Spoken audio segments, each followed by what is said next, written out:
Hello, welcome back to the channel. Today we're going to be talking about my 20 long tank.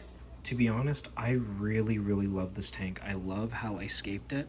I unfortunately lost the first month of footage of setting this entire tank up.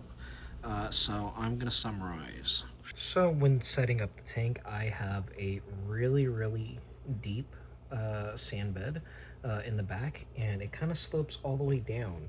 And as you can see, with this part, this is going to be the lowest part, and then it kind of gets up a little bit more in terms of height for the sand bed, and this part is about the same height as everywhere else.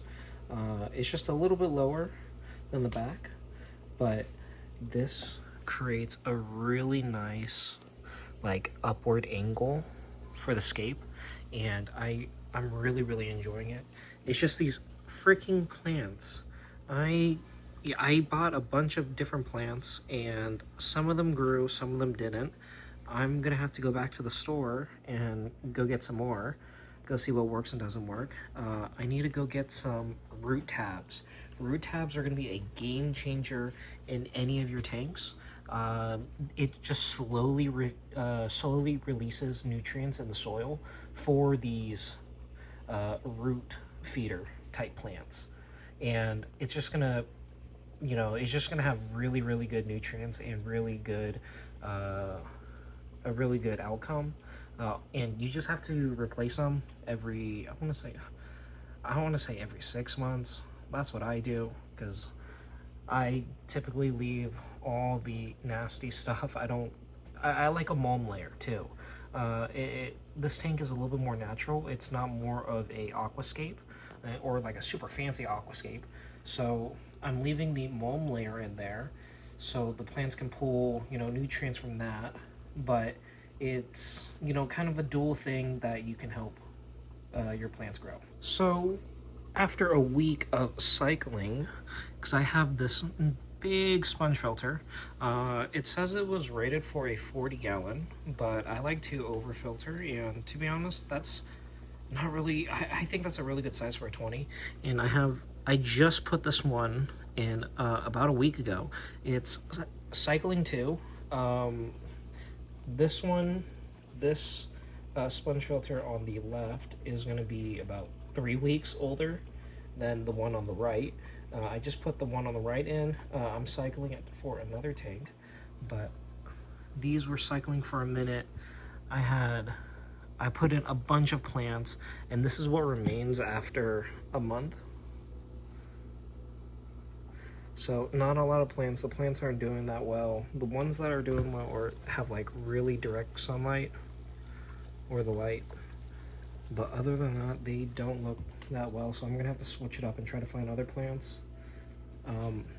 I unfortunately got duckweed in the tank, as you can see.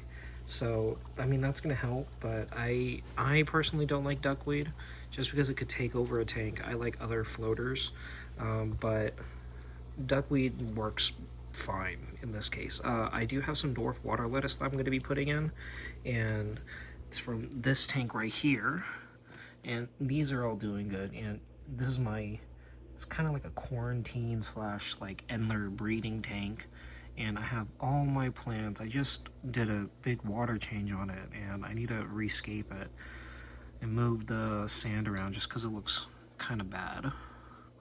But I have some dwarf water lettuce growing in here, and once that takes over, I'm just gonna put it up in that tank. Week 3, I added these pothos plants.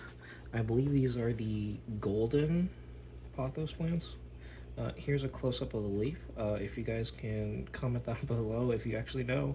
But at Walmart, they were $5, and it was just houseplant. And I mean, I could kind of tell it was a pothos plant just from the leaves and how it was, but I don't know the variety.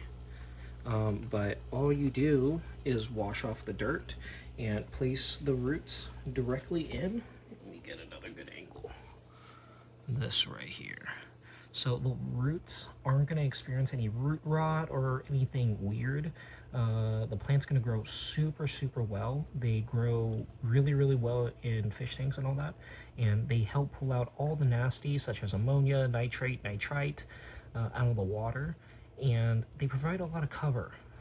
So when there's a lot of things happening, a lot of my fish like to hide under the roots, or get somewhere safe in the roots. After a while, that's going to provide such a good cover all over the side of the tank, and the fish are going to love it.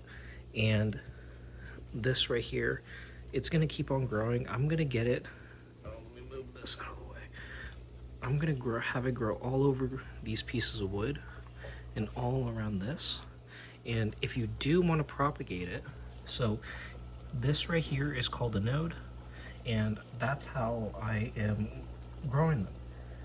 And all you have to do is wait for these to grow out, snip a node off, place it in water, wait for it to root, and there you go. You have another cutting. So along with the pothos in week 3, I ended up adding, where is she? I ended up adding this female and male German blue ram. I had them in quarantine for, it was close to a week and a half. They were doing really, really good, except they were getting really aggressive as the female was getting more and more ready to spawn. So the male was just constantly beating on her, and her fins were getting ripped up, and I ended up transferring them. I was gonna wait another week to transfer them into the tank, but she was getting so beat up. But now she looks so amazing. Let me get, there we go. She looks so amazing. And the male, I don't know where, but the male just disappeared in this tank, and I have no idea. I've never found a body, I've never found anything, and it's just so disappointing in this journey, because I was specifically building it for this pair that I bought from a fish store, and they were a little bit pricey too, so I'm a little disappointed in that. But what happens, what can I do? So I ended up moving on, and I ended up doing, I wanted to do more of a biotope for these types of fish, so that's why there's tons of tannins and tons of just mulm and litter everywhere. And oh, there's the ice cream guy going outside. But so rummy nose tetras were a little bit out of my price range for this tank. It definitely exceeded my budget, so I ended up doing neon tetras, and I have a schooling of, oh my goodness, excuse me. Oh, I might have to cut that. I have a school of 15 in here. It's a really good size, to be honest. They're really out and about. They're schooling together. They're not schooling how I want, where they're all super bunched up, but come feeding time, they definitely do school up and feel more comfortable in coming out to feed. Right now, since it's like, oh, graze and hang out time, few of them are exploring around the tank, trying to find different places, and this female ram is taking none of that. She's scaring them off. She hasn't really found a place that she really likes. I gave her this rock right here on this end. I just need to cover this entire area with plants. I want this entire tank covered in plants, but I gave her this rock right here, and I gave her this rock right here, which there, oh my goodness, I don't have a light, but there's like a really good gap underneath the side, and that's like a really cool protective place.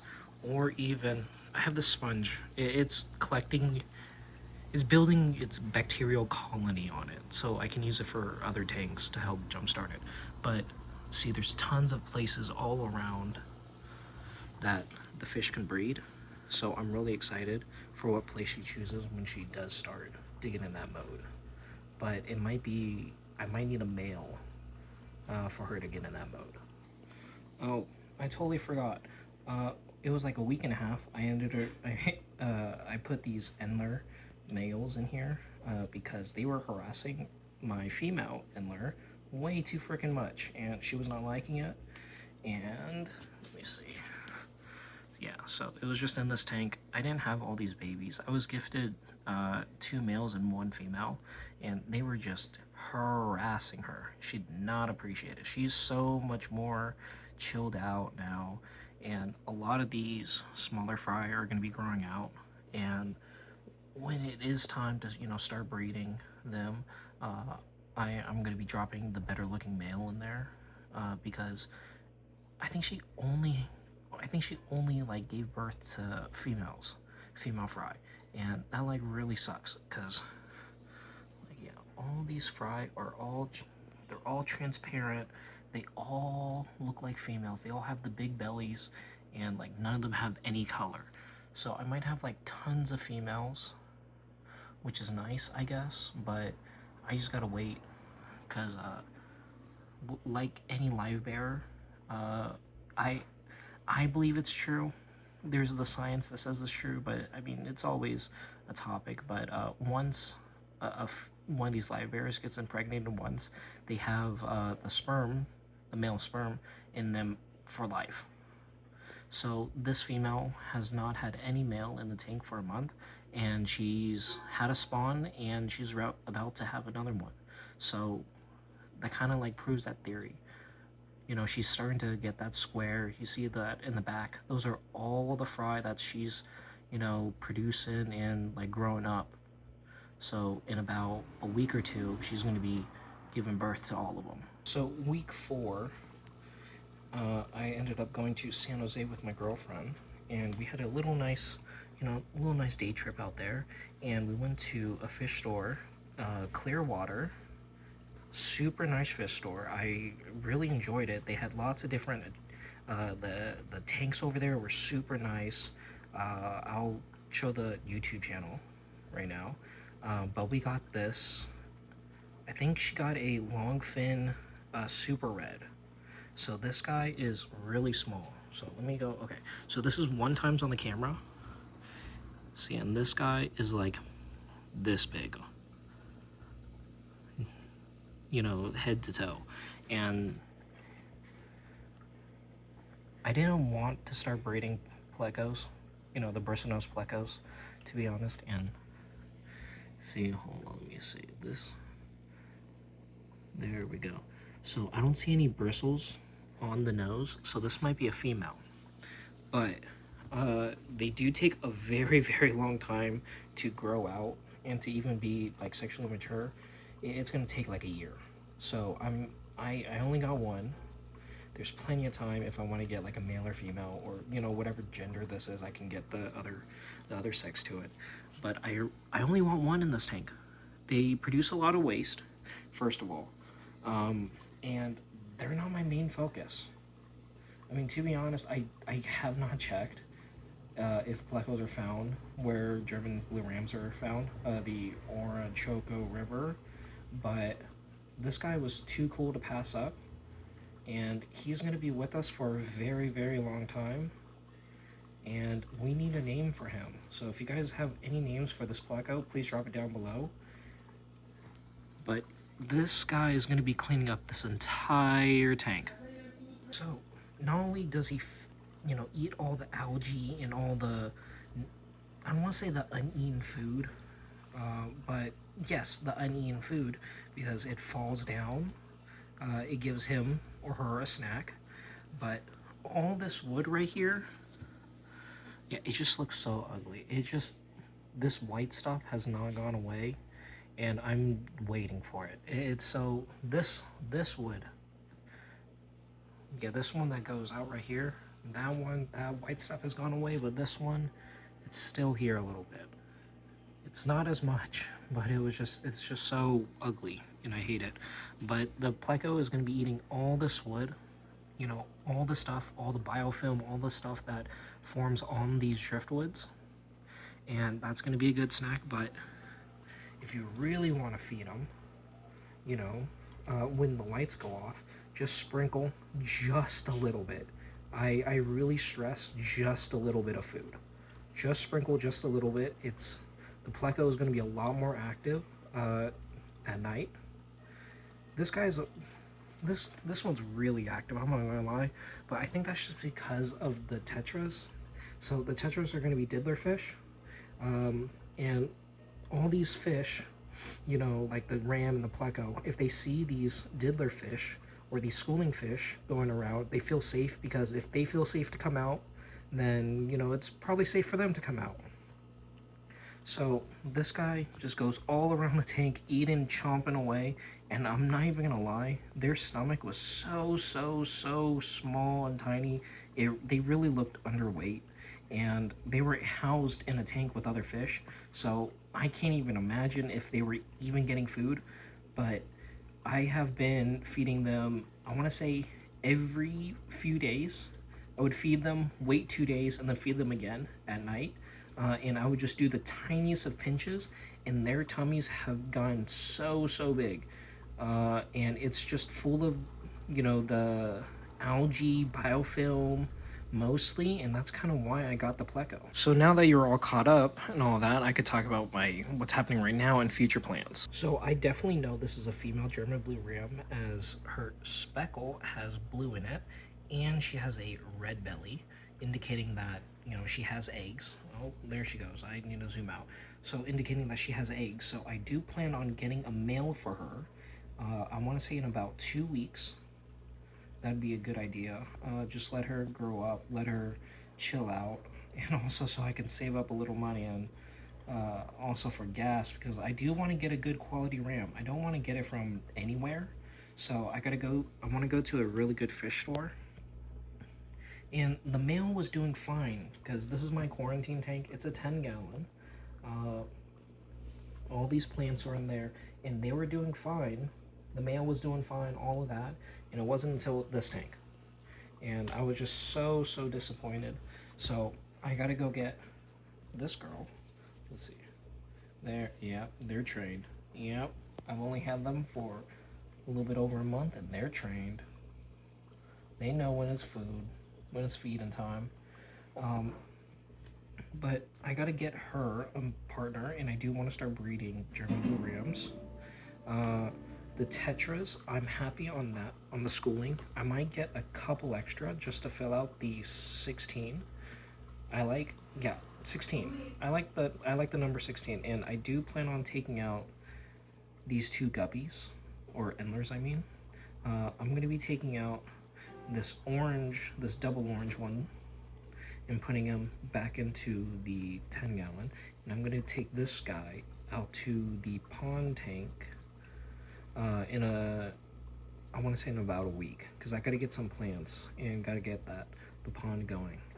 Oh, by the way, spoiler alert, I'm doing a pond video again. I really enjoy those, and we're going to be trying it out at my new place. So I don't have a lot of plants in the tank, and I got to save up a little money and get a few more aquarium plants. I do want to get at least 1 or 2 more of the submerged plants, such as, you know, like house plants, such as these golden pothos. I want to get a peace lily, and I want to get one of those big flower plants. I think they're like monsteras or something like that. They're really cool, and I think I could get a clipping of it. So that's the plants I want to get. I do want to get some more floaters, but I mean, to be honest, I could just wait for the dwarf water lettuce to grow out and then just put them in this tank. Yeah, I just need more plants in this tank. And I think what's really going to help me is the root tabs. So, like, yeah, I got to get that going in the next couple weeks.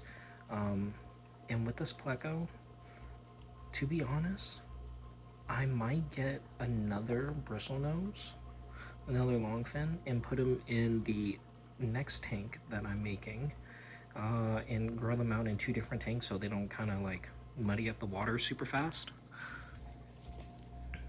But when they grow up, I can potentially do that. I can be growing them up in separate tanks. Another breeding project I want to do are these neon tetras. So I got a good schooling 16 on purpose, or 16 as the total on purpose, because it's going to give me a good mix of males and females, and I can start feeding them lots of more higher quality protein food, and the females are going to just get really fat.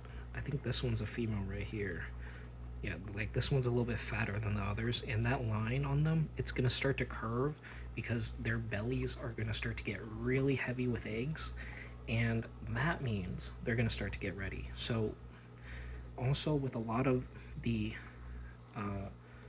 what is it called? Oh my goodness, this stuff. It's a palm frond, but I forgot what it's called when it tees up the water. But you know, you can use different things to lower the pH of the water. Driftwood helps.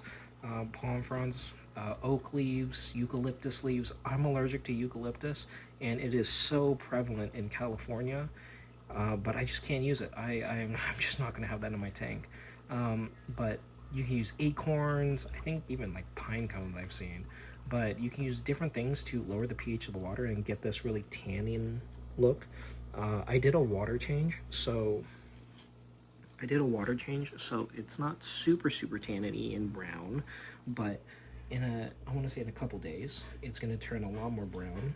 And these fish kind of like it, and to be honest, it kind of heals them. It's a good antibacterial for the fish. So, and I have the tank a little bit hotter for the rams. I'm running this 80, 84, 85, 86 in that range. And to be honest, because it is a 20 gallon and it's an open top, it probably runs a little bit cooler, probably in that 80 range.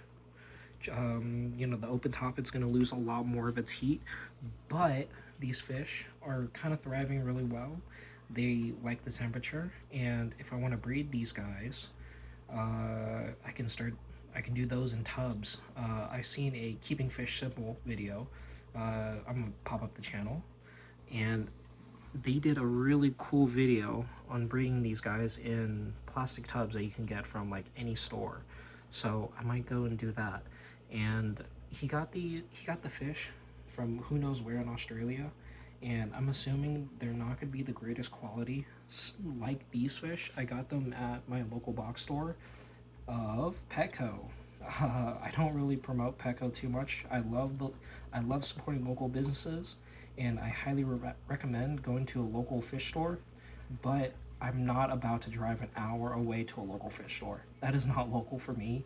So Petco is my local fish store, and I make sure to quarantine,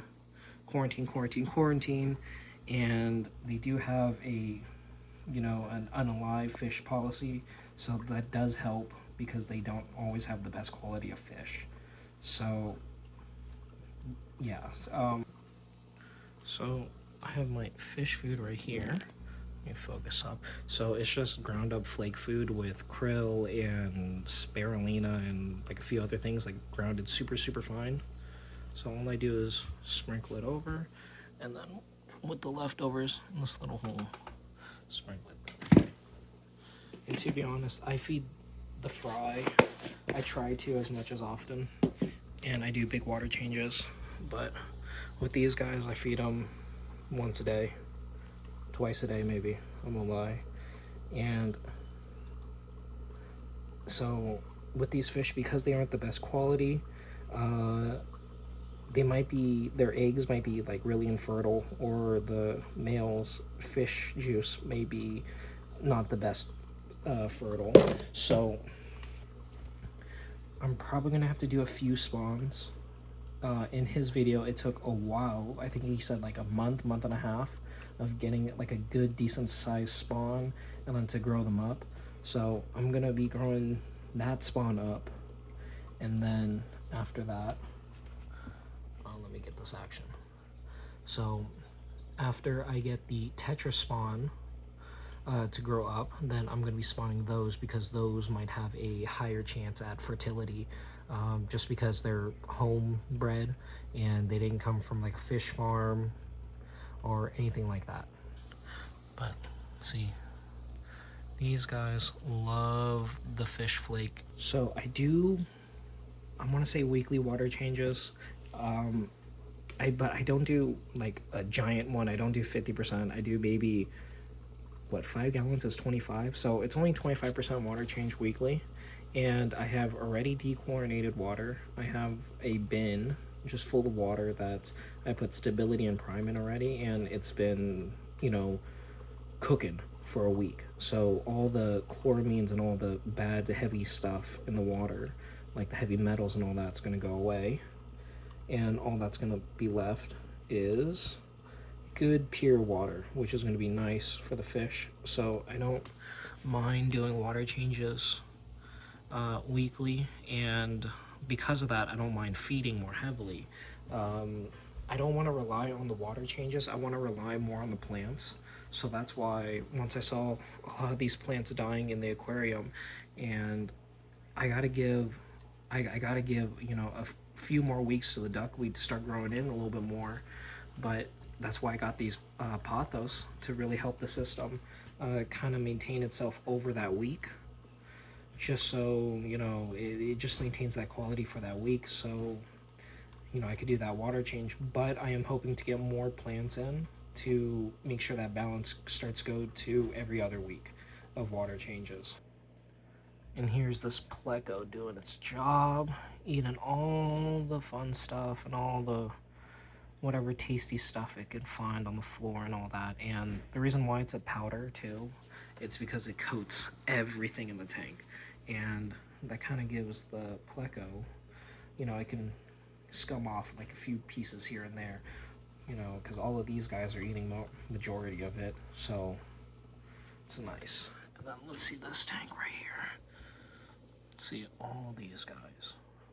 These are all females, right? If you could comment down below too if you see any males, but I don't see any males in this Endler tank. But that does it for this video. Please like, comment, and subscribe, and have a good one.